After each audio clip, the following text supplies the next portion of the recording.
I, 25 female, am pregnant and due in a couple of days. My husband, 25, promised that he would be the one to drive me to the hospital and that he would be glued to the phone until birth. He works only 10 minutes from our home and his boss agreed to let him go when the birth happens. The problem is my mother-in-law. She and my husband have an unhealthily, in my opinion, strong bond, and she's overly involved in our relationship, which has caused many issues in the past. She requires his attention every day and she's suggested moving in with us ever since I became pregnant. She also has emergencies whenever we have anniversaries, important occasions like my birthday, etc.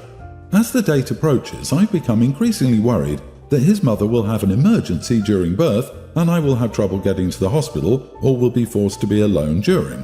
I voiced my concerns and it caused fights between me and them. I even suggested asking my best friend to drive me and keep me company as I'm scared of giving birth, but it was shot down with, "How can't you trust your own husband?" So I'm not proud of it, but I faked giving birth yesterday. I called my hubby at work and told him it started. He said he would be right there. After half an hour, I called him to ask where he was, and he didn't answer. After almost an hour, he called me to say he was at the hospital with his mom because, guess what, she was having a medical emergency. Apparently, he called her to tell her I was giving birth, and she got a heart attack from excitement. He said he would have to miss my birth, and actually asked me to call my friend to drive me and stay with me. I admit I was very angry and heartbroken, so I told him I wasn't actually giving birth and that it was a test that showed me how he would actually behave versus what he said he would do, and that it proved he would always care for his mother more than for his own wife, who's carrying his child. He was very angry and even blamed me for his mother's heart attack at that moment. His mom, of course, didn't have a heart attack but a false alarm. I felt very justified, but now that we talked, I feel guilty. He said he feels manipulated and gaslighted. Just because his mother lied about the emergency doesn't mean I should lie to him. He said marriage is built on trust, so I have to trust him instead of lying to him to prove a point.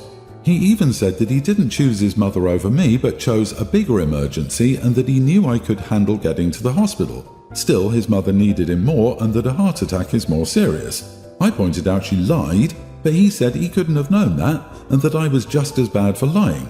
I feel like I'm going crazy. Am I the idiot? Edit, just because I don't want to be misunderstood, I did what I did because I'm terrified to give birth alone. My friend would have to ask for a day off in advance, so she'd have to know that she's needed before I actually get contractions. My mom died in childbirth and I don't want to be alone during the scariest moment of my life. Even if I am the idiot, I think this gave me the push I needed to get my ducks in a row, and my friend already asked for a couple of days off to be there when I needed it. I'm just so scared. Don't let some of the other people gaslight you. Not the idiot 100%. She knows perfectly well that a birth is coming up, so it shouldn't be the sort of surprise that causes a heart attack. And of course, she was wasting hospital resources with her melodrama. Your husband is an idiot too here for not having his priorities straight. The fact that you called what would happen exactly shows how necessary your trick was. Your husband's mom is clearly a narcissist, and she isn't acting appropriately at all. She made your major life event all about her. A grandma with appropriately regulated emotions would or should do one of two things when they find out their kid's partner has given birth. Get excited for a second and then hurriedly shoo the non-pregnant partner out the door to go see the birth, or excitedly ask to go with, hopefully with previous approval from the pregnant partner, aka you. Neither of those things is a heart attack. Just because evil mother-in-law is old, and heart attacks are more likely to happen in old age, doesn't excuse her from being a witch and obviously faking one. And I do mean obvious. Actually, I'd also recommend a follow-up trick if you want to expose how toxic he is. If you'd asked him to not contact his mother during labour, I wouldn't trust him not to do so behind your back. It might be worthwhile to swap the phone number, which I assume equals is saved under his mom's contact with that of your friend. He'd never know it wasn't his mom unless she talked back to him. That way, it's a win-win all the way around because your mother-in-law wouldn't get the opportunity to pull her shenanigans. She also wouldn't get a chance to surprise you at the hospital and stress you out. Your friend could let you know if he betrayed your trust by trying to call his mom. I inherited a house from my dad after his passing a few years ago. His house came with a guava tree in the yard. The tree has been there for a good portion of my teen years and is special to me. One day, my wife and I were thinking of ways to earn extra money and realized we could literally sell the fruit. We got the permit and started preparing guava in different ways. For reference, I sell the fruit whole, spliced and put into cups, candied, etc. We realised that while the branches weren't exactly hanging over our neighbour's lawn, sometimes guava would fall over and buck against the fence at the right angle and end up there. So my wife and I purchased a tree fruit net for the side of the tree that was closer to the neighbour's yard. Since then, I don't think any fruit has fallen to their yard, which is good. What led me here today is that last week, while my wife was out on the lawn, the neighbour's kid approached her and asked what happened to the fruits. My wife explained that we keep the fruits in the net to have more. The kid ran off and returned with their dad, who asked my wife the same thing. She explained again, and from what she said, the father looked like he took it personally. Asked if we thought he was stealing, and my wife explained no, we didn't think that. We just wanted to maximise the fruit that falls from our tree since we do use it for some profit. Today, the same neighbour knocked on the door and I answered. He asked if we could talk about the fruit tree situation. He said that he thinks it's selfish how my father would freely let the fruits fall wherever, but now that I'm here, I'm hoarding the fruit. I explained that the tree is my property, so whatever comes from the tree is also my property. I said he could buy guava from us if he wanted, but he looked more upset that I would even recommend that. I'm glad his kid liked the fruit, but now I'm making money off this, I can't just let that happen freely. He called me selfish again and said I could spare a few. I said again he could buy some from me if he wanted. I offered a box for $5. Now, every time we see him around, he doesn't smile at us, which I guess is expected, but now they let the dog poop on our lawn and he keeps telling his kid loudly that the neighbours killed the fruit fairy. Some of the neighbours are still cool with us, but it's like we made an enemy from him and I'm feeling slightly guilty for the kid.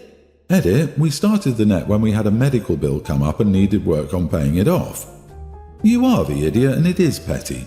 Are you so hard up you can't spare a few fruit? It would have been the neighbourly thing to offer him a box every year. It's $5 by your accounting. It's a measly $5 worth of bad feelings between neighbours and a kid's happy childhood memories of guavas from next door?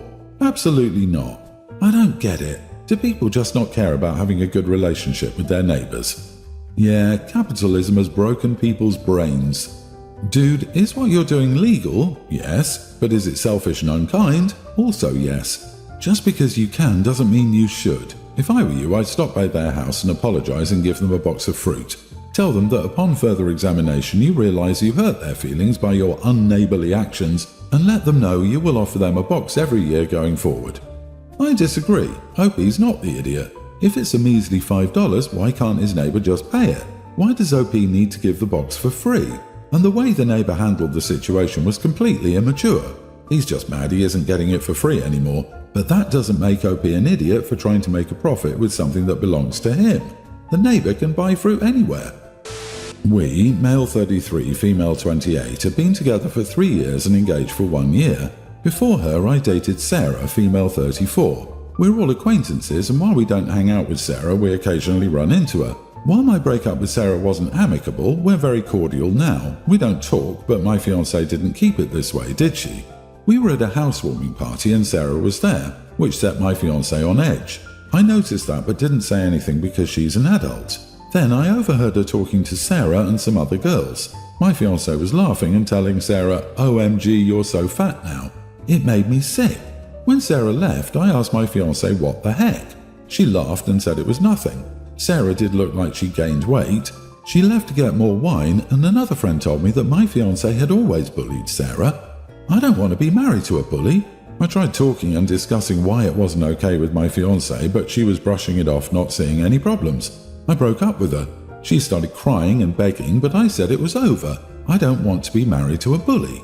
She called me the idiot and said that I chose Sarah over her, my fiancé. Now everyone's calling me idiot.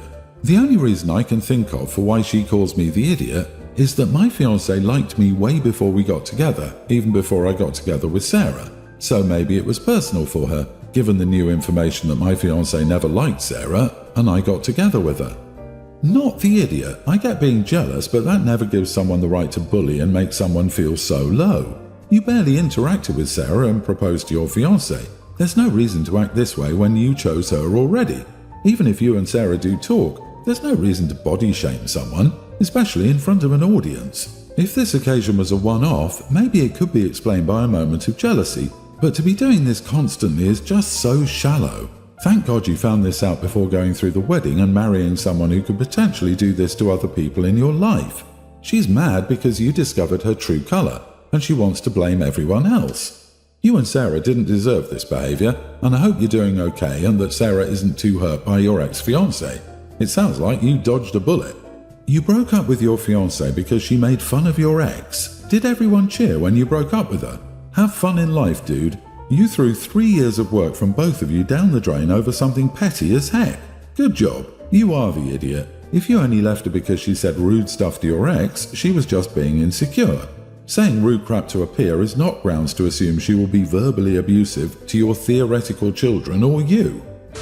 My mom was married to another guy before she was married to my dad. Her first husband was her childhood best friend, her first and only love until he died.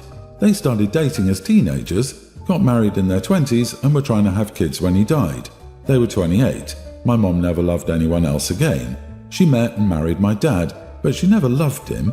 She married him because she was turned down as a single adoptive parent and because people in her life told her she should find a way to be happy again. I'm their only kid and she named me after her first husband. My dad didn't realize this for years. Her husband's name was James, like his legal name.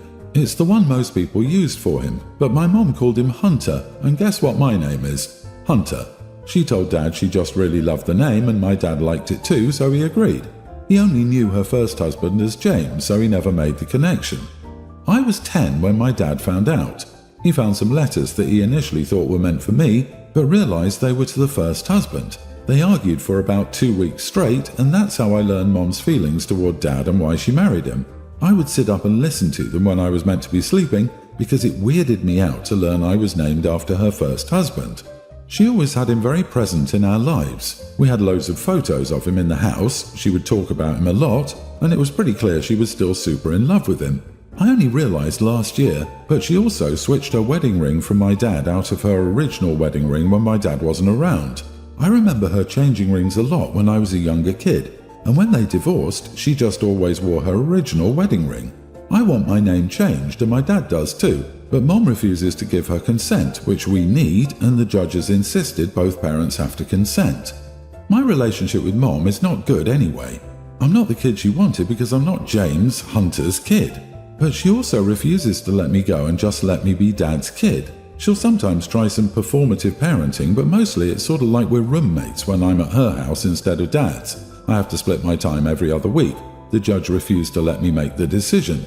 My mom's house has photos of her and James everywhere. It's like a shrine to him, to them, and 2 days ago she was crying to her former in-laws that we hate her and how awful my dad is to her. When the call ended, I told her she didn't get to act like the victim when she lied to Dad about my name and named me after her dead husband behind Dad's back, and when she wouldn't let me change my name. I'm not creeped out by the history behind my name. She called me a self-absorbed brat and told me I would never understand her grief. I told her I understood the loss was devastating for her, but she used us and never even loved us, and that was crappy. Am I the idiot? Oof, not the idiot. I'm so sorry you're dealing with this. It sounds like you do have sympathy for your mom and understand she's a person who has not dealt with her grief in healthy ways. But that doesn't excuse how she's treated you. Making you a part of her shrine to her dead husband is a horrible thing to put on a child. You don't say how old you are, but I'm guessing you're in your mid to late teens. Hang in there. You can change your name as soon as you turn 18. If you have a name you like, I would start using it and asking people who are not your mom to start using it too, so it's not such an abrupt switch, and you have a bit of a paper trail for your new name before you switch. She called me a self-absorbed brat. Someone correct me if I'm wrong, but I'm pretty sure this is the definition of the pot calling the kettle black, or at least it should be. OMG, your mom needs a therapist like yesterday. I'm so sorry. Your mom needs help. She needs to work with a mental health professional to figure out how to move forward and stop centering her grief over her ex-husband over everything else in her life, because the amount of harm she's causing is brutal.